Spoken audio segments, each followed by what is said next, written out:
కోనసీమ తిరుమల శ్రీ వాడపల్లి వెంకటేశ్వర స్వామి వారి ఆలయంలో శ్రావణ శుద్ధ దశమి సందర్భంగా సోమవారం ఉదయం సంకల్పం విశ్వక్సేన పూజతో పవిత్రోత్సవాలను ఆరంభించారు.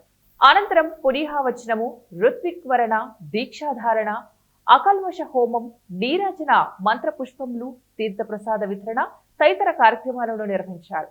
సాయంత్రం సంకల్పము, విశ్వక్సేన పూజ, పునీహావచనము, అంకురార్పణ, వాస్తు పూజ, అగ్నిబధనము, అగ్ని ప్రతిష్టాపన, వాస్తు హోమము, నవమూర్తి ఆవాహన, పవిత్ర ప్రతిష్ట, ఆదివాసములు, వైఖానస ఆగమోక్తముగా అత్యంత వైభవోపేతంగా నిర్వహించబడుతున్నాయి. దేవస్థానం డిప్యూటీ కమిషనర్ నల్లం సూర్య చక్రధరరావు పర్యవేక్షణలో ఆయా కార్యక్రమాలు అత్యంత వైభవోపేతంగా జరిగాయి. భక్తులు అధిక సంఖ్యలో పాల్గొని స్వామివారిని దర్శించుకుని తీర్థ ప్రసాదాలు స్వీకరించారు.